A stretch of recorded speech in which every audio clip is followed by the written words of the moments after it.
தேவன் நம்மோடு கூட பேசும்படியாய் கொண்ட வார்த்தைகளை உங்களோடு கூட பகிர்ந்து கொள்வதிலே நான் சந்தோஷம் அடைகிறேன். இந்த காரியங்களிலே ஆண்டவர் சொல்லுகிறார், இது புதிய உடன்படிக்கைக்கு உள்ள என்னுடைய ரத்தம். அவர் சொல்லும் பொழுது சொல்லுகிறார், புதிய உடன்படிக்கையை நம்மோடு கூட அந்த நாளிலே மனுக்குலத்தோடு கூட தேவன் என்ன செய்கிறார் பிரியமானவர்களே. பழைய உடன்படிக்கை அப்படின்னு பார்த்தோம் என்றால் மோசையோடு கூட தேவன் என்ன செய்கிறார், தன்னிடத்தில் உள்ள காரியங்களை சொல்லுகிறார். பழைய உடன்படிக்கையிலே என்ன வெளிப்படுகிறது என்றால் தேவ நீதி வெளிப்படுகிறது. தேவ நீதி வெளிப்படுத்துகிறது. தேவன் நீதி உள்ளவர். அவர் பரிசுத்தத்தை விரும்புகிறவர். பரிசுத்தம் இல்லைன்னா உடனே அழிந்து போக முடியாதுதான் பழைய நியாய பிரமாணங்கள் எல்லாம் என்ன செய்யப்பட்டது, கொடுக்கப்பட்டது பிரியமானவர்களே. ஓய்வு நாளை பரிசுத்தமாய் ஆசரிக்கணும் அப்படின்னா அந்த ஓய்வு நாளிலே ஒரு பரிசுத்தமாய் ஆசரிக்கலைன்னா உடனே அவனுக்கு என்ன உண்டு, தண்டனை உண்டு. பாவத்திற்கான தண்டனை உடனே உண்டு. அதுதான் நியாய பிரமாணத்தின் காலங்கள். நம்ம அதை கடைபிடிக்கிறதுனாலே நீதியான ஒரு வாழ்க்கையும் நித்திய ஜீவனையும் பெறுகிறதற்கு அதுவாய் இருந்தது. நம்முடைய கிரியையை பேஸ் பண்ணி தான் பழைய உடன்படிக்கை இருந்தது. ஆனால் புதிய உடன்படிக்கை ஆண்டவர் செய்யும் பொழுது பார்த்தோம் என்றால் அதிலே தேவ அன்பு வெளிப்பட்டது பிரியமானவர்களே. அதிலே தேவ அன்பு வெளிப்பட்டது. அதே நியாய பிரமாணம் தான். அந்த நியாய பிரமாணத்தை காட்டிலும் இன்னும் ஒரு பங்கு அதிகமாக தான் கர்த்தர் நம்மிடத்தில் எதிர்பார்த்திருக்கிறார்.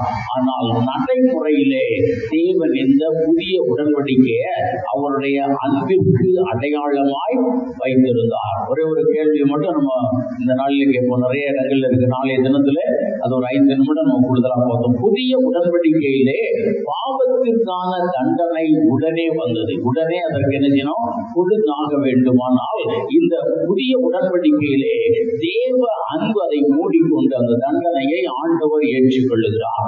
இதுதான் வருகிற காரியங்களா இருக்கிறது. அந்த புதிய உடன்படிக்கை செய்கிற அவர் தன்னுடைய சீஷர்களை பார்த்து இதை நீங்க உலகம் முழுவதும் சொல்ல வேண்டும், நீங்களும் இப்படி இருக்கணும்னு சொல்லி இந்த புதிய உடன்படிக்கையின் பிள்ளைகளாகிய நம்ம எப்படி வாழ வேண்டும் என்று அந்த கடைசி நாள் இரவிலே அவர்களுக்கு என்ன செய்தார், தன்னை ஒரு மாதிரியாய் காண்பித்தார். யோவான் எழுதின சுவிசேஷம் 13ஆம் அதிகாரம் 15ஆம் வசனம். நான் உங்களுக்கு செய்ததை போல நீங்களும் செய்யும்படி உங்களுக்கு மாதிரியை காண்பித்தேன். ஆண்டவர் பிற்காலங்களிலே தன்னுடைய சீஷர்கள் பெரிய காரியங்களை செய்ய வேண்டும் என்பதற்காக அவர்கள் எப்படியாய் நடந்து கொள்ள வேண்டும், ஒரு சீஷனிடத்திலே காணப்படுகிற அல்லது தேவன் விரும்புகிற ஒரு குணங்கள் எப்படியாய் இருக்கிறது என்பதை அவர் இதற்கு முன்பாகவே நிறைய நாள் என்ன செய்திருக்கிறார், ஓமைகளிலே சொல்லியிருக்கிறார், உபதேசங்களாய் சொல்லியிருக்கிறார். ஆனாலும் அந்த நாளிலே சொல்லுகிறார், நான் மாதிரியை காண்பிக்கிறேன் என்று. யாரும் செய்ய முடியாத காரியம் அல்ல, யாரும் செய்ய முடியாத காரியம் அல்ல. ஆனால் உங்களால் முடியுங்கிறத நான் என்ன செய்கிறேன், இந்த நாளிலே நான் செய்து காண்பிக்கிறேன். இந்த நாளில் என்ன செய்கிறேன், நான் செய்து காண்பிக்கிறேன் என்று சொல்கிறது. நான் சின்ன பிள்ளையா இருந்த பொழுது இந்த அந்த சிஎஸ்ஐ சபைகளில் இந்த 40 நாளும் கூட்டங்கள் நடக்கும். 40 நாளும் கூட்டங்கள் நடக்கும். அந்த 40 நாள் காலையில் அதிகாலையிலே 5 மணிக்கு 5:30 மணிக்கு ஒரு கூட்டம் இருக்கும். அதில் நான் ரெகுலராய் ஒரு 7வது படிக்கிறது ரெகுலராய் நான் அட்டன் பண்ணிட்டு வந்தேன். அதில் ஒரே ஒரு பிரசங்கம் தான் எனக்கு ரொம்ப ஞாபகமாக இருக்குது. ஒருத்தர் வந்து சும்மா அங்கே உள்ளவங்க யாரையாவது பேச சொல்லியிருப்பாங்க, டீச்சராக இருக்கும்போது பேசுவாங்க. அதில் ஒருத்தர் வந்து பேசினார். அவர் சொன்னார், வேதம் சொல்லுது கோவப்படாம இருக்கிறது, சாந்தமா இருக்கணும்னு சொல்லுது. சாந்தமா இருக்க முடியுமா? அவர் பேசினது அப்படி சொல்றேன். சாந்தமா இருக்க முடியுமா? என்னால முடியாது, உங்களால முடியாது, யாராலையும் முடியாது. அது மாதிரி அப்படி சொன்னார். பரிசுத்தமா இருக்கணும் அந்த உலகத்துல அப்படின்னு சொல்லுது. நம்ம பரிசுத்தமா இருக்க முடியுமா? என்னால இருக்க முடியாது, உங்களால இருக்க முடியாது, யாராலையும் இருக்க முடியாது. இதுதான் இப்படி ஒரு 3 நாள் கழித்து சொல்லி அவர் பிரசங்கத்தை முடித்து போனார். இன்னைக்கு அது எனக்கு ஞாபகம் இருக்கு. அது பேர் கூட எனக்கு ஞாபகம் இருக்கு. பிரியமானவர்களே, அப்படியாய் மனுக்குலத்திலே யாரும் செய்ய முடியாத காரியத்தை தேவன் நமக்கு உபதேசமாய் சொல்லல. நமக்கு உபதேசமாய் சொல்லல. அவர் நம்ம கை கொள்ளும்படியான எளிமையான காரியத்தை தான் என்ன செய்திருக்கிறார், சொல்லி இருக்கிறார். 4 காரியத்தை நம்ம சீக்கிரம் பார்க்க முடியும் என்றால் இன்னைக்கு நம்ம திருக்குறளுக்கு அதிக நேரத்தை கொடுக்க வேண்டும் ஆக்சுவலாம். ஆனாலும் இந்த காரியத்தை முதல்ல பார்க்கலாம். முதலாவது பார்த்தோம் என்றால் அவர் அந்த இடத்திலே ரொம்ப மெயினா சொன்ன ஒரு காரியம், யோவான் எழுதின சுவிசேஷம் 13ஆம் அதிகாரம் 8ஆம் வசனம்.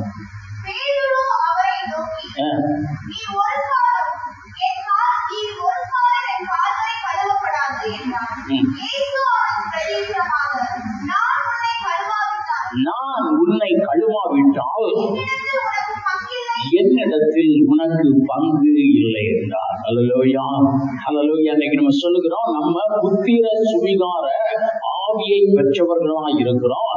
அப்பா பிதாவே அழைக்கப்படும்படியான அந்த புத்திர சுவிகார ஆவியை நம்மெல்லாம் புதிய பாண்டு கிறிஸ்தவர்கள்லாம் யாருன்னா அவர்கள் தேவனுடைய பிள்ளைகள், தேவனுடைய பிள்ளைகள். அப்பாவுக்கு என்ன இருக்கு அது கூட யாருக்கு தான் கிடைக்கும், பிள்ளைகளுக்கு தான் கிடைக்கும். நம்ம அப்பாவின் சுதந்திரத்திற்கு பாத்திரவான்களா இருக்கிறோம். அப்பாவிடத்தில் ஐஸ்வர்யத்திலே பங்குள்ளவர்களா இருக்கிறோம். அப்பாவின் மகிமையிலே பங்கு உள்ளவர்களா இருக்கிறோம். அப்படிப்பட்ட நம்ம அவர் சொல்லுகிறார், நீங்க என்னாலே கழுவப்படாவிட்டால் என்னிடத்தில் உங்களுக்கு என்ன இல்லை, பங்கு இல்லைன்னு சொல்லுகிறார். பங்கு இல்லைன்னு சொல்லுகிறார். நீங்கள் பிள்ளைகளா இருக்கலாம், நான் உங்களிடத்திலே அன்பு பாராட்டலாம், நான் உங்களை அதிகமாய் நேசிக்கலாம், நான் உங்களோடு கூட அதிக நேரத்தில் செலவழிக்கலாம், நேசிக்கலாம், என் அன்பு பூரணமாய் உங்களிடத்தில் இருக்கிறது. நீங்க செய்த காரியத்தை எல்லாம் நான் மன்னிக்கலாம். ஆனாலும் நீங்கள் பரிசுத்தரா இல்லை என்றால் என்னிடத்தில் உங்களுக்கு என்ன இல்லை, பங்கு இல்லை. அதுதான் அவர் தெளிவாய் சொல்லுகிறார். சீஷர்களுக்கு அவர் முதலாவது காட்டி இருக்கிற காரியம் ஒரு ஆணி வேர் போல, ஒரு அஸ்திவாரம் போல சொல்லப்பட்ட காரியம் பியூரிட்டி. அதான் சொல்கிறார், பியூரிட்டி, ஒரு பரிசுத்தம் தான் அதற்கு காரணம் என்று சொல்லுகிறார். இந்த பரிசுத்தம் இல்லாமல் தேவனை என்ன செய்ய முடியாது, ஒருவரும் தரிசிக்க முடியாது. நமக்கு ஒரு பரிசுத்தத்தை தரும்படியாதான் இயேசு கிறிஸ்து சிலுவையில் என்ன செய்தார், பலியானார் என்பதை நம்ம மறந்துடக்கூடாது. இந்த பரிசுத்தத்தை பற்றி சொல்லும் பொழுது அவர் சொல்லுகிறார், பேதுரு வட்டத்திலே சொல்லுகிறார். அப்ப அதற்கு முன்னாலே நீங்கள் இந்த யோவான் 13ஆம் அதிகாரத்தில் வீட்டுல போய் நீங்க படித்து பார்த்தீங்கன்னா அதுல சொல்லப்பட்டிருக்கு, நீங்க எல்லாரும் சுத்தமா தான், பேதுரு நீ சுத்தமா தான் இருக்க, கழுவப்பட்டிருக்க, ஆனாலும் என்னால் நீ கழுவப்படவில்லை என்றால், நானும் கால்களை கழுவலைன்னா என்னிடத்துல உனக்கு என்ன இல்லை, பங்கு இல்லை. ஒரு சுத்தமாகுதல், ஒரு பரிசுத்தம் அப்படிங்கிறதை ஒரு சரியான ஒரு காரியத்தை ஆண்டவர் சொல்லுகிறார். ஒருவேளை நம்ம சுவாபத்தினாலே அநேகர் பரிசுத்தமாக இருக்கலாம். பிறந்ததிலிருந்தே சிலருடைய ஒரு சுவாபம் எப்படியா இருக்கும்னா நல்ல சுபாவமா இருக்கும். தீமையான காரியத்தை பார்க்க மாட்டாங்க, தீமையான காரியத்தை செய்ய மாட்டாங்க, தீமையாய் பேச மாட்டாங்க, தீமையான மக்களோடு கூட சேர மாட்டார்கள். அப்படியாய் சிலர் சுவாபத்தினாலே எப்படியா இருக்கலாம், அவர்கள் நல்லவர்களா இருக்கலாம், சுவாபத்தினாலே நல்லவர்களா இருக்கலாம். இரண்டாவது பார்த்தோம்னா பிராட்டம், சிலருடைய பிராட்டம் வீடுகளிலே அப்படியாய் அவர்கள் என்ன செய்யறாங்க, பழகுறாங்க. நம்ம கிறிஸ்தவங்க நம்ம சினிமா பார்க்க கூடாது, நம்ம கிறிஸ்தவங்க நம்ம இந்த காலத்துல அந்த பத்திரிகை எல்லாம் இல்லை, இருந்தாலும் எவனும் படிக்கிறது இல்லை. அந்த காலத்துல வந்து என்னது மேஜர் வீட்டுல கூட அன்னைக்கு சீரியல் பார்க்குற மாதிரி அன்னைக்கு என்னதான் இருந்தது, குமுதம், ஆனந்தவிடம், கல்கண்டு, இந்த மாதிரி பத்திரிகை தான் நிறைய இருந்தது. இந்த மாதிரி பத்திரிகைகள் நம்ம படிக்கூடாது. இப்படியாய் ஒரு கிறிஸ்தவன் எப்படி வாழ வேண்டும் என்று பெற்றோர்களா என்ன செய்யறாங்க, பிராட்டப்புல கொண்டு வருகிறார்கள், பிராட்டப்புல கொண்டு வர்றாங்க. சோ அவர்கள் அதனாலே பரிசுத்தம். இன்னும் பார்க்கிறோம், இன்றைக்கு நம்ம மற்ற புறமதஸ்தல பார்க்கிறோம், அவர்கள் செய்கிற காரியத்தினாலே பரிசுத்தம் அடைகிறோம் நினைக்கிறாங்க. அவர்கள் செய்கிற காரியங்கள், நம்முடைய சுயமாய் செய்கிற காரியங்கள், தான தர்மங்கள் செய்கிறதுனாலே நம்ம பரிசுத்தமா இருக்கிறோம். நம்ம அநேகருக்கு இறங்குகிறதுனால நம்ம பரிசுத்தமா இருக்கிறோம். இறங்குகிற சுபாவம் இருக்கிறதுனாலே பரிசுத்தராய் இருக்கிறோம். ஆண்டவர் இதை ஒரு ஓமையாய் டீச் பண்ணி இருந்தார். ஒரு மனிதன் ஆண்டவருடைய சமூகத்திலே வந்திருந்து சொல்லுகிறார், ஆண்டவரே நான் வாரத்திலே 2 முறை உபவாசிக்கிறேன், என்னுடைய சம்பாத்தியத்தில் எல்லாம் நான் தசமபாகம் கொடுக்கிறேன், நான் ஒரு ஆலயத்திற்கு ரெகுலராக. நம்முடைய கிரியைகள் ஆலயத்துக்கு ரெகுலராய் ஒருத்தர் வர்றாங்க, ரெகுலராய் நம்ம வேதத்தை வாசிக்கிறாங்க, இன்னும் எந்த விதமான தவறுகள் எல்லாம் செய்கிறது இல்லை. அப்படிப்பட்ட சுவாப காரியத்தினாலே நிறைய பேர் என்ன செய்யறாங்க? பரிசுத்த வாழ்க்கை வாழுகிறார்கள், பரிசுத்த வாழ்க்கை வாழுகிறார்கள். இன்னைக்கு போனோம் என்றால் இன்னைக்கு நிறைய காரியங்கள் வரணும். உலகத்தை விட்டு பிரிந்து எப்படி போறாங்க? சன்னியாசியாய் போய் எல்லாத்தையும் உலகத்தை வெறுத்துட்டு போகிறதுனாலே அவர்கள் ஒரு பரிசுத்தவான்கள் என்று அவர்களை அழைக்கிறாங்க. ஆனால் ஆண்டவர் சொல்லுகிறார், இவைகள் எல்லாம் நீ செய்திருக்கிறாய், ஆனாலும் என்னால் கழுவப்படலைன்னா உனக்கு என்ன இல்லை? பரிசுத்தம் இல்லை. நம்முடைய நடக்கைகள், நம்முடைய காரியங்கள், நம்முடைய சுபாவங்கள், நம்முடைய பேச்சுகள், செயல்கள் எல்லாம் பரிசுத்தமா இருந்தாலும் ஒரு பரிசுத்தம் என்று வேதத்திற்குள்ளே வந்து தேவனுடைய ஆசீர்வாதத்திற்கும் தேவனுடைய காரியங்களுக்கும் பங்கு பெற வேண்டும் என்றால் நம்ம இயேசு கிறிஸ்துவின் ரத்தத்தினால் என்ன செய்யப்பட்டிருக்க வேண்டும்? கழுவப்பட்டிருக்க வேண்டும். அல்லேலூயா, அல்லேலூயா. ஏன்னா நமக்கு வேதத்துல நிறைய பார்க்கிறோம். நம்ம பிறக்கும் பொழுதே ஒரு 2 வாரத்துக்கு முன்னாடி ஏதோ பார்த்தோம். பிறக்கும் பொழுதே நம்ம எப்படியா இருக்கிறோம்? பாவிகளா இருக்கிறோம். பிறக்கும் பொழுதே பாவ சுபாவம் நமக்குள்ளே இருக்கிறது, பின்தொடர்கிற சாபம் இருக்கிறது. இன்னும் பார்த்தோம் என்றால் நிறைய தான தர்மங்கள் செய்யறாங்க. அதனுடைய பின்னணியிலே அவர்கள் நோக்கம், ஆண்டவர் சொன்னார், மனிதனுடைய இருதயம் நித்தமும் பொல்லாப்பாய் இருக்கிறது என்று சொன்னார். இன்னைக்கு பார்க்கிறோம், இதனுடைய செயல்களை நீங்க பார்க்கலாம். ஆனால் இருதயத்தின் நினைவுகள் இப்படியா இருக்கிறது, அது தேவன் தான் அறிவார். அதனால இதுல இருந்தெல்லாம் மாறணும்னா ஆண்டவர் சொன்னார் சீஷர்களுக்கு, என்னால் கழுவப்படலைன்னா உங்களுக்கு என்ன வராது? நீங்க இதுல பங்கு பெற முடியாது. ஒரு பரிசுத்த வாழ்க்கை வாழணும் அப்படின்னாவே இயேசு கிறிஸ்துவை அறிந்திருக்க வேண்டும். இயேசு கிறிஸ்து ஏன் சிலுவையிலே அவர் மரித்தார் என்பதை அறிந்திருக்க வேண்டும்.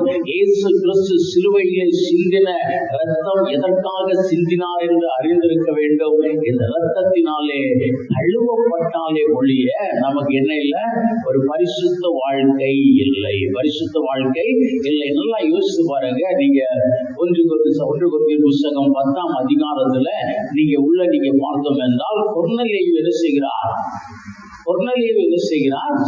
தான தர்மங்கள் செய்கிறார், தான தர்மங்கள் செய்கிறார். இன்னும் எப்பொழுதும் ஜெபம் பண்ணி கொண்டிருக்கிறார். நல்ல மனிதன் என்று சாட்சி உள்ளவராய் இருக்கிறார். அவர் ஜெபிக்கும் பொழுது என்ன நடக்கிறது என்றால், ஒரு தூதர் இறங்கி வந்து, உன் வாழ்விலே இன்னும் நீ ஆசீர்வாதத்தை பெறணும்னா பேதுரு என்பவரை கூப்பிடு அப்படின்னு சொல்லுகிறார். பேதுரு வந்து யாரை பற்றி பேசுகிறார்? யாரை பற்றி பேசுகிறார்? இயேசுவை பற்றி பேசுகிறார்.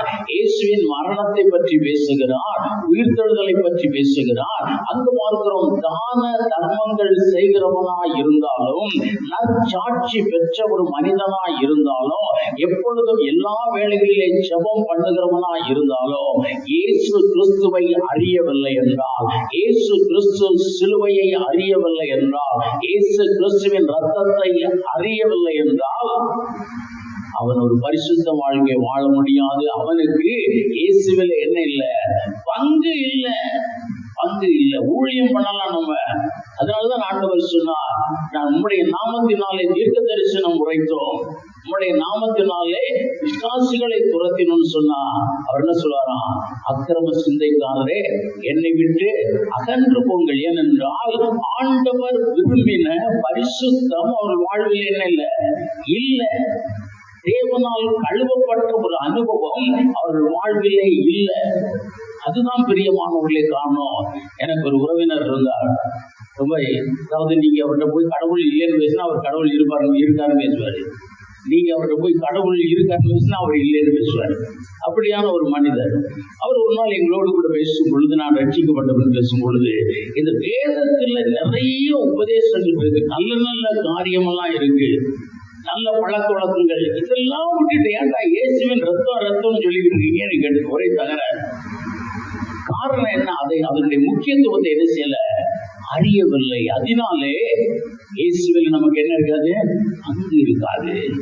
அப்ப இயேசுவிலே ஒரு பங்கு இருக்க வேண்டும் என்றால், அவருடைய ராஜ்யம் கட்டப்படுகிறதிலே நம்மளுக்கும் ஒரு பங்கு இருக்க வேண்டும் என்றால், நம்ம இயேசுவால் கழுவப்பட்ட அனுபவத்தை அனுபவத்தை பெற்றிருக்க வேண்டும். யார் நீதிமான் என்று வேதம் சொல்கிறது என்றால், இயேசு கிறிஸ்துவின் ரத்தத்தை அறிந்தவரும். இயேசுவை அறியணும், இயேசு கிறிஸ்துவின் சிலுவையை அறியணும், இயேசு கிறிஸ்துவின் பாடுகளை அறியணும், இயேசு கிறிஸ்துவின் ரத்தம் சிந்தப்படுதலை அறியணும். அதனாலே கழுவப்பட்ட ஒரு அனுபவம் வேண்டும்.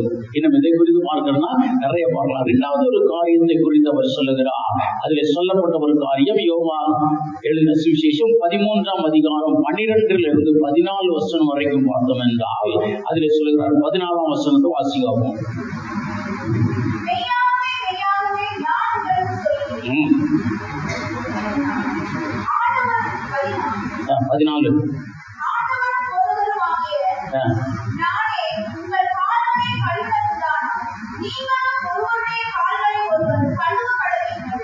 14 இரண்டாவது ஆண்டவர் அவர்களுக்கு கற்பித்த ஒரு காரியம் ஹியூமிலிட்டி, தாழ்மை அப்படிங்கறத என்ன செய்கிறார்? கற்றுக் கொடுக்கிறார். கற்றுக் கொடுக்கும் பொழுது சொல்லுகிறார், நானே உன் கால்களை கழுவினேன் என்றால் நீங்களும் ஒருவர்கள் என்ன செய்யணும்? கழுவணும். இந்த பெரிய வியாழக்கிழமை நிறைய சபைகளில, பெரிய சபைகள் என்று அழைக்கப்படுகிறதுல ஒருத்தர் கால்களை என்ன செய்வாங்க? ஒருத்தர் கழுவிட்டு தான் பூஜை இருப்பாங்க. காலை வேணா கழுவுவீங்க, ஆனால் இருதயத்தில் என்ன இருக்கணும்? தாழ்மை இருக்கணும். இருதயத்தில் என்ன இருக்கணும்? தாழ்மை இருக்கணும். அதான் ஆண்டவர் சொல்லுகிறார். ஏனென்றால் அவர்களுக்குள்ளே நான் பெரியவன் நீ பெரியவன் என்ற ஒரு ஈகோ இருந்தது. அதனாலே சீஷர்களுக்கு அவர் கற்றுக் கொடுத்த காரியம், நீங்கள் ஒருவர் என்ன செய்யணும்? தாழ்மையாய் இருக்க வேண்டும். நான் இப்ப சொன்னேன், உங்களுடைய கால்களை நானே கழுவும் அளவிற்கு நான் இறங்கினேன் என்றால், சீஷர்களாகி நீங்கள் என்ன செய்யணும்? ஒருத்தருடைய ஒருத்தர் கால்களை கழுவுகிற அளவுக்கு உங்களுக்குள்ள என்ன இருக்கணும்? அன்பு இருக்கணும். அன்பு இருந்தால் தான் என்ன செய்ய முடியும்? கழுவ முடியும். அன்பு இருந்தால் தான் கழுவ முடியும். நான் ஒரு முறை ஒரு அப்படியான ஒரு சபையில உள்ளவர் என்னோட கூட பேசி கொண்டிருந்தார். அப்ப அதை குறித்து அவர் பேசினார். நான் கேட்டுக்கொண்டிருந்தேன். அவர் சொன்னாரு, எல்லாம் சொல்றாங்க பிரதர், ஆனா நீங்க பார்த்தோன்னு பக்கத்துல உட்கார்ந்துருக்கிறவரை தான் கூட்டு போகணுமா? யார் உட்காந்துருப்பாங்க? நல்ல டீசெண்டா இருக்கிறவர், இன்னொரு டீசெண்டா இருக்கிறவர் பக்கத்துல அவருடைய காலை தான் கழுவுவார். அவர் போய் ஒரு அழுக்கடைகிற ஒருத்தர் போய் உட்கார மாட்டார். அப்ப இதுல என்ன இருக்கு? இதுல என்ன இருக்கு அப்படின்னு சொல்லியப்ப, இதிலும் எப்படியா இருக்க? நம்ம இந்த மாதிரியான தாழ்மைகள் மாய்மாலத்தை கொண்டு வருகிறது. ஆனால் மனதளவில் என்ன இருக்கணும்? தாழ்மை இருக்க வேண்டும். சீஷர்கள் அதுவரைக்கும் சண்டை போட்டாங்க, நான் பெரியவன் நீ பெரியவன், நான் வலது மாசத்துல இருக்கணும் நீ வலது மாசத்துல இருக்கணும். ஆனால் ஆண்டவர் இதை கற்றுத்தந்த பின்பு அவருடைய வாழ்க்கை டோட்டலா சேஞ்ச் ஆச்சு. பேதுரு தான் எழுந்து பேசுகிறார், யோவான் கூட இருக்கிறார். யோவான் சீஷன் தான் முக்கியமான ஒரு நபர். என்னன்னா, கடைசி வரை சிலுவை எண்டையில் இருந்தவர், இயேசுவை பார்த்து கொண்டிருந்தவர், இயேசுவின் மார்பிலை சாய்ந்து கொண்டிருந்தவர். அவர் கிளைம் பண்ணல, பேதுரு கொஞ்சம் அடைவாசி நான் தான் பெரியவன்னு சொல்லல. காரணம், ஆண்டவர் அதை கற்றுக் கொடுத்தார். பிரியமானவர்களே, இந்த அன்பு இல்லை என்றால் இதை குறித்து நம்ம நிறைய சொல்லலாம். இந்த தாழ்மை ஒரு உண்மையான ஒரு தாழ்மை வேணும்னா நம்முடைய மனதில் என்ன இருக்கணும்னா ஒரு அன்பு வேணும். அடுத்தவர்களோடு கூட ஒரு அன்பு இருந்தால் தான் அந்த தாழ்மை வரும். அந்த தாழ்மை வரும். இன்னைக்கு ஈகோ அதிகமா இருக்கு, தாழ்மை இல்லை. தாழ்மை இல்லாததுனால மன்னிக்கிற சுவாபம் இல்லை. அப்படிப்பட்டவர்களை தேவன் தன்னுடைய காரியங்களிலே வெகுவாய் எடுத்து என்ன செய்ய முடியாது? பிரயோஜனப்படுத்த முடியாது. பிரியமானவர்களே, பிரயோஜனப்படுத்த முடியாது. அதான் சொல்லுகிறது. பேதுருவோடு கூட பவுல் என்ன செய்தாரா? நிருபங்களில் சொல்லப்பட்டிருக்கிறது. பேதுருவோடு கூட பவுல் அவரை பார்த்தபோது எப்படி இருந்தாரா? முகமுகமாய் சொல்ல முடிய முகமுகமா என்ன செய்யாரு? எதிர்த்து பேசினார். பேதுருவை குற்றப்படுத்தி பேசினார். ஆனால் பேதுரு அதற்கு திரும்ப மாறுபுறம் சொன்னதாக சொல்லப்படல. பவுல் நீ நேற்று வந்து அழப்பான், நாங்க அவர் கூடவே இருந்தா அப்படி சொல்லல. அவர் காரணம், தேவனிடத்திலே அந்த மாதிரியை அவர் பற்றி கொண்டிருந்தார், அந்த தாழ்மையை அவர் பற்றி கொண்டிருந்தார். இன்று பிரியமானவர்களே, நம்ம அப்படியா இருக்கணும்னா இந்த தாழ்மை இருக்க வேண்டும். அதுதான் பார்க்கிறோம். முதலாவது பார்க்கிறோம் பியூரிட்டி அவசியம், இரண்டாவது பார்க்கிறோம் தாழ்மை அவசியம். இரண்டாவது தாழ்மை.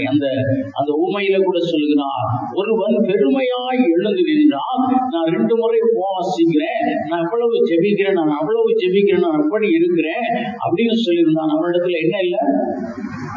தாழ்ந்து போகிற ஒரு காரியம் அல்ல. ஆனால் இன்னொருவர் பாவியாய் இருந்தார், அவர் தேவனிடத்தில் சொல்லுகிறார், ஆண்டவரே பாவியாகி என் மேல் என்ன இல்லை கிருபையாயிருங்கள் என்று சொல்லுகிறார். தேவன் சொல்லுகிறார், இவருடைய ஜெபம் தான் என்ன செய்யப்பட்டது? கேட்கப்பட்டது. கேட்கப்பட்டது. நான் 2 மணி நேரம் ஜெபிச்சு 3 மணி நேரம் ஜெபிச்சு அந்நிய பாஷை பேசி தரிசனங்களை கண்டு வெளியிலே வந்து என்னை குறித்து நான் பெருமையாய் நினைப்பேன் என்றால் நான் செலவழித்த 3 மணி நேரம் என்னது? வேஸ்ட். 3 மணி நேரம் வேஸ்ட். அதனால என்ன இல்லை, ஒரு பிரயோஜனம் இல்லை என்று வேதம் சொல்லுகிறது. வேதத்தில் தேவன் சொல்லுகிறார், பெருமை உள்ளவர்களுக்கு தேவன் எப்படி இருக்காரா? எதிர்த்து நிற்கிறார். தாழ்மை உள்ளவர்களுக்கோ பெருமை அளிக்கிறார். நம்ம தாழ்மையா இருந்தால் எல்லாம் நம்மை நோக்கி வரும். பிரியமானவர்களே, நம்மை நோக்கி வரும். அதற்கு நிறைய புஸ்தகங்கள்ல நம்ம பார்த்திருக்கிறோம். இடம் ஒரு இடம் ஒரு தாழ்மையா இருக்குன்னா, ஒரு இடம் தாழ்ந்த இடமா இருக்குன்னா தண்ணீர் எங்கதான் ஓடி வரும்? அங்கதான் ஓடி வரும். அங்கதான் ஓடி வரும். வயல்ல வெட்டுறாங்கன்னா அந்த தண்ணி வர்றதுல இருந்து இந்த எப்படி இருப்பாங்க, கொஞ்சம் தாழ்வா இறக்கி விடுவாங்க. அப்ப தேவ கிருபை, தேவனுடைய வரங்கள், தேவனுடைய காரியங்கள் இவைகள்லாம் யாருக்கு கிடைக்கும் என்றால், யார் தன்னை தாழ்த்துகிறானோ அவனுக்கு தான் கிடைக்கும். நிறைய வசனங்கள் நம்ம படித்திருக்கிறோம். தாழ்மை உள்ளவர்களை கர்த்தர் என்ன செய்கிறார்? உயர்த்துகிறார். அதனால பார்க்கிறோம், ஆண்டவருடைய ரத்தத்தினாலே கழுவப்பட்ட அனுபவம் உள்ள நம்ம தியானிக்கிற நம்ம சுத்தத்தை தியானிக்கணும். 2வது தாழ்மையை என்ன செய்யணும்? அதிகமாய் தியானிக்கணும். நம்ம இன்னைக்கு பார்க்கிறோம், பரிசுத்தத்தை அதிகமாய் தியானிக்கிற மக்கள், பரிசுத்தமாய் வாழணும்னு அதற்கு ஒரு ரொம்ப முக்கியத்துவத்தை கொடுக்கிற மக்கள் எதுல விட்டுறாங்க? தாழ்மையில விட்டுறாங்க. தாழ்மையில விட்டுறாங்க. அந்த காலங்கள் நாங்க எல்லாரும் படிக்கும்போது ஒரு பாடத்தை படிக்கவே மாட்டோம். சரியா? என்னன்னா அதான் கடைசி பரீட்சை வைப்பாங்க. சோசியல் ஸ்டடீஸ் சொல்லி கடைசி பரீட்சை வைப்பாங்க. அதுல யாரும் பெருசா மார்க் எடுக்க மாட்டோம். ஏன்னா அதை படிக்கிறதே கிடையாது. கடைசி பரீட்சைன்னு விட்டுருவோம். ஆனால் அதுல ஃபெயில் ஆனாலும் ஒன்று என்னது? ஃபெயில் தான். அதே மாதிரி பார்க்கிறோம், பரிசுத்தத்துல பாஸ் பண்ணி தாழ்மையில கோட்டை விட்டோம்னா தேவன் நமக்கு எதிர்த்து நிற்கிறார். பிரியமானவர்களே, இதை தேவன் கற்றுக்கொள்ளுகிறார். அடுத்த ஒரு காரியத்தை அவர் சொல்லுகிறார்.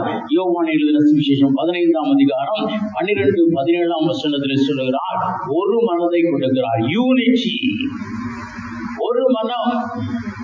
எந்தெந்த இடத்துல பார்த்தோம் என்றால், அப்போஸ்தலர் நடவடிக்கைகள் எல்லா இடத்திலும் சொல்லுகிறது, அவர்கள் சீஷர்கள் எல்லாரும் ஒருமனப்பட்டு கூடினார்கள், ஒருமனப்பட்டு ஜெபித்தாங்க, ஒருமனப்பட்டு காரியங்கள் செய்தார்கள். அவர்கள் கூடியிருந்த இடம் அசைந்தது. அவர்கள் கூடியிருந்த இடம் அசைந்தது. இன்னைக்கு பார்க்கிறோம், நம்ம ஜெபிக்கிறோம், நம்ம கூடி வந்துற இடம் என்ன செய்யல? அசையல. காரணம் என்ன? அந்த நாட்களிலே என்ன இல்லை? ஒரு மனம் இல்லை. ஒரு மனம் இல்லை. ஆரம்ப நாட்கள்ல 2005 டிசம்பர்ல நாங்க சபையை ஆரம்பிக்க சொன்னா சபையை ஆரம்பித்தோம். கொஞ்சம் பேர் அதுல சேர்ந்தாங்க. எந்த வீட்டுக்கும் போய் நாங்க என்ன செய்யணும்னா சபையாய் போய் ஜெபிக்க ஆரம்பித்தோம். நான் அதிகமாய் கண்ட ஒரு காரியம், நாங்க போய் ஜெபிச்சோம்னா அந்த இடத்துல என்ன உண்டாயிற்று? ஒரு விடுதலை உண்டாயிற்று. எந்தெந்த வீடுகளுக்கு நாங்கள் சபையாய் போனோமோ அநேகங்களை கூப்பிட ஆரம்பித்தாங்க. சபையில் சில மக்களாய் போய் நாங்க ஜெபித்தோம் என்றால் அந்த இடத்துல ஒரு விடுதலை உண்டாயிற்று. கொஞ்ச நாட்கள் ஆச்சு. ஒருத்தன் பார்த்துக்கிட்டே இருந்தான். அப்புறமேல் விடுதலை உண்டாகலையே. ஒரு மனம் தொலைந்து போனது. ஒரு மனம் தொலைஞ்சு போச்சு. ஒரு மனம் இல்லைன்னா அந்த இடத்துல பெரிய காரியங்கள் என்ன செய்யாது? நடக்காது. பிரியமானவர்களே, அந்த இடத்துல என்னது? பெரிய காரியங்கள் நடக்காது. அதனாலதான் ஆண்டவர் அவர்களோடு கூட சொல்லும் பொழுது சொல்லுகிறார், ஒரு மனதை குறித்து ரொம்ப முக்கியமாய் அவர் என்ன செய்கிறார்? சொல்லுகிறார். பிரியமானவர்கள், இது போல ரோமர் 15ஆம் அதிகாரம் 5-6 வசனத்தை வாசிங்காப்போம். சீக்கிரம் பார்த்து படிக்கலாம்.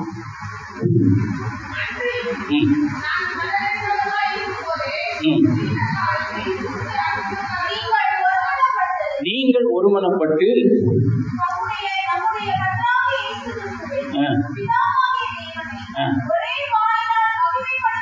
மகிமைப்படுத்த முடியும். ஒருமனப்பட்டு மகிமைப்படுத்துங்க. ஒருமனப்படணும்னு சொல்லி ரோமர்ல சொல்லப்பட்டிருக்கிறது. பிலிப்பியர் 2:2 சொல்லப்பட்டிருக்கிறது. ஒரு ஈகோ இல்லாதபடிக்கு மிகவும் ஒரு நேர்த்தியாய் ஒரு நடைபெறுகிற ஒரு காரியம். நான் பேங்க்ல பல பிரான்ச்சஸ்ல நான் ஒர்க் பண்ணியிருக்கேன். பல பிரான்ச்சஸ் போயிருக்கிறேன். சிவகாசியில ரொம்ப நாள் நான் ஒர்க் பண்ணியிருந்தேன். சிவகாசியில ஒர்க் பண்ணும் பொழுது அங்க புது பில்டிங்ல நாங்க போயிருக்கும் பொழுது நாங்க அங்க போறதுக்கே ரொம்ப பிரியமா இருக்கும். அங்க போய் வேலை செய்யறதுக்கே ரொம்ப பிரியமா இருக்கும். அங்க இருக்கிற நேரமெல்லாம் சந்தோஷமா இருக்கும். ஒரு ஆடிட்டர் ஆடிட் பண்ணும்படியாய் வந்து எங்க பிரான்ச்சை பார்த்துட்டு அந்த ஆடிட்ல கடைசியில ஒரு கமெண்ட்ஸ் அப்படின்னு ஒரு இதுல அவர் எழுதி வச்சுட்டு போனாரு, ஈகோலெஸ் பிரான்ச். இந்த பிரான்ச்ல என்ன இல்லை, ஈகோ இல்லை. நான் பெரியவன் நீ பெரியவன் ஒன்றும் இல்லை. அந்த ஈகோ இல்லாததுனால அந்த பிரான்ச் எப்படி இருந்தது, அவர் அதுல எழுதி வச்சுட்டு போனாரு, இந்த பிரான்ச்ல ஈகோ இல்லை. தமிழ்ல என்ன சொல்லலாம், ஈகோலெஸ். ஈகோலெஸ் ஈகோலெஸ் தமிழ்ல பிரதர், தமிழ்ல புரிந்து கொள்வீங்கன்னு நினைக்கிறேன். ஈகோ இல்லாத ஒரு பிரான்ச். நான் பெரிய, நான் மேனேஜர் தான் பெருசுன்னு நினைக்கல, அடுத்தவர் அவரை தான் பெருசு நினைக்கல. எல்லாரும் ஒரு மனதோடே கூட ஒன்னஸ் அந்த இடத்துல இருந்தது. ஒன்னஸ் அந்த இடத்துல இருந்தது. பார்த்தோம் என்றால் நீங்க பார்க்கலாம், அந்த ஆசாரியர்கள் ஒரு ஒரு ஒரு ஒரு கட்டை இன்னொரு கட்டையோடு கூட அவர்கள் இணைக்கணும்னா ரெண்டை என்ன செய்வாங்க, ஒரே அளவுக்கு என்ன செய்வாங்க, அதை தீட்டி எடுப்பாங்க, அப்படியே செதுக்கி எடுப்பாங்க. ஏன்னா ரெண்டும் ஒன்னா இருந்தா தாங்க இணையும். ஒரு ஆளுக்கு பெருமை இருந்து இல்லைன்னா இணையாது.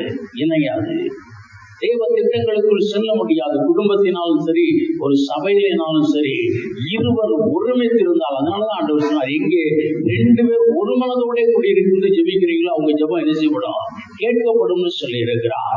கடைசி அவரே ஒரு காரியத்தை பார்க்க முடிப்போம். இந்த லூக்கா எழுதின சுவிசேஷம் 23ஆம் அதிகாரம் 46ஆம் வசனம்.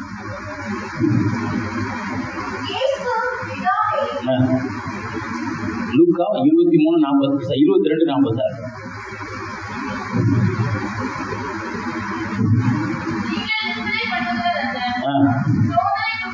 சோதனைக்கு உட்படாதபடிக்கு எழுந்திருந்து ஜெபம் பண்ணுங்கள் என்றார். இங்கே பார்க்கிறோம், கடைசியாய் அவர் கற்றுக் கொடுத்த காரியம், ஜெபிக்கிற மக்களா இருங்க.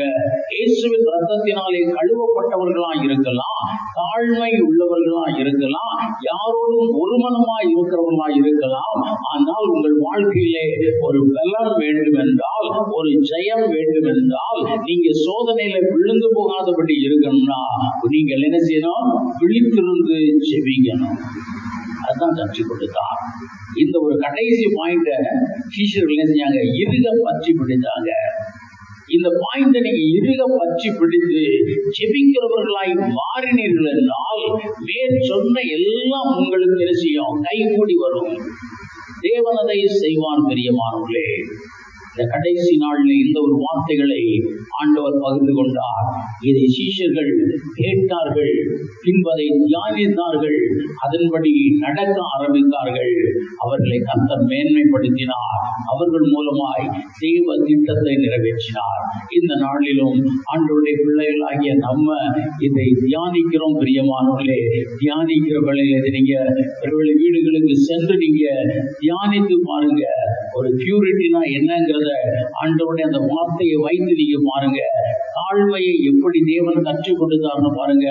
இன்னும் யூனிட்டி, நமக்குள்ளே ஒரு மனம் இருக்கணும். இன்னைக்கு நம்முடைய வீடுகளிலே பெரிய ஒரு அதிசயம், அற்புதம் நடக்கல. இன்னைக்கு நம்முடைய ஜெபம் கேட்கப்படல. காரணம் என்னன்னா, ஜெபிக்கிற கணவன் மனைவிக்குள்ளே என்ன இல்லை, ஒரு யூனிட்டி இல்லை, ஒரு மனம் இல்லை. அந்த ஒரு மனம் இல்லாமல் நீங்கள் எவ்வளவு ஜெபித்தாலும் அது என்ன செய்யாது, ஒண்ணுங்க லாயக்கு இல்லாம இருக்கும். இதை நீங்க கற்றுக்கொள்ளுங்க. இதுதான் வாழ்க்கையில இருக்கக்கூடிய ஒரு பேசிக்கான காரியம். ஒரு கிறிஸ்தவன் ஒரு வெற்றி உள்ளவனாய் வாழ்வதற்கு கர்த்தர் தன்னையே மாதிரியாய் அந்த இடத்துல என்ன செய்தார், காண்பித்தான். பிரியமானவர்களே, அவர் எல்லாவற்றையும் கற்றுத்தந்து பிராக்டிக்கலா சொல்லிட்டு போனார்.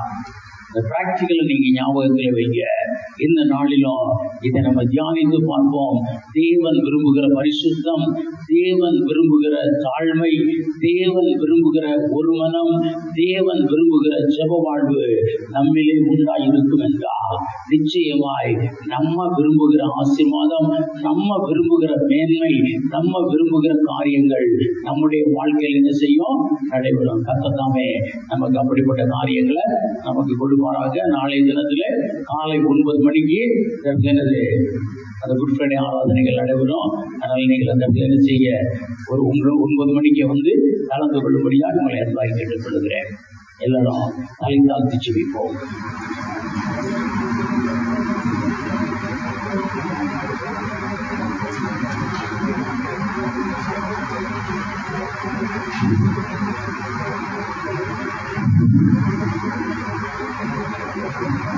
சிலுவை சுமந்தோராய் சிஷ்யனாகுவோம், சிலுவை சுமந்தோராய் சிஷ்யனாகுவோம், சிந்தை வாழ்விலும் தாழ்மை தரிப்போம், நிந்தை சுமப்பீனும் சந்தோஷம் கொள்வோம்.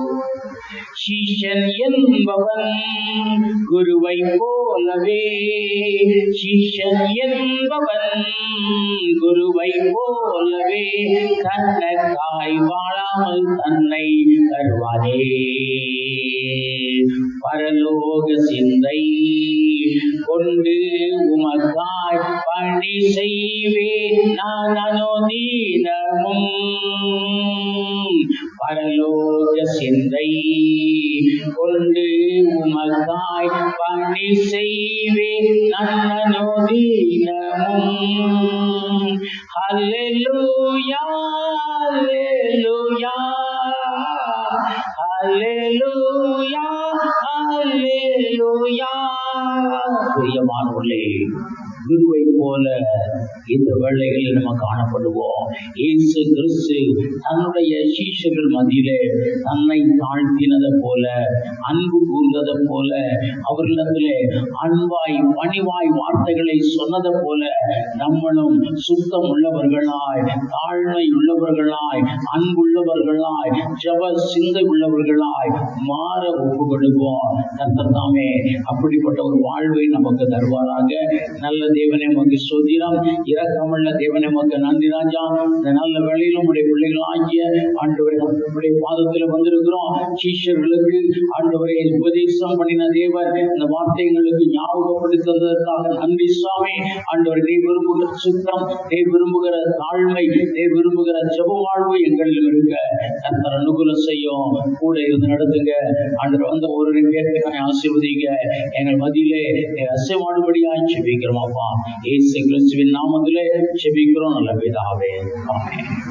ஆத்துமாவே கர்த்தரை ஸ்தோத்திரி, என் முழு உள்ளமையுடைய நாமத்தை ஸ்தோத்திரி. என் ஆத்துமாவே கர்த்தரை ஸ்தோத்திரி, கர்த்தர் செய்த சகல பாடலையும் மறவாதே. ஆமென். நம்முடைய கர்த்தராகிய இயேசு கிறிஸ்துவின் கிருபையும் பிதாவாகிய தேவனுடைய அன்பும் பரிசுத்த ஆவியின் அன்பின் ஐக்கியம் சந்தோஷமும் சமாதானமும் அவனோடு கூட இன்றும் சாதனம் உண்டாயிருப்பதாக. ஆமென். அல்லேலூயா அல்லேலூயா அல்லேலூயா.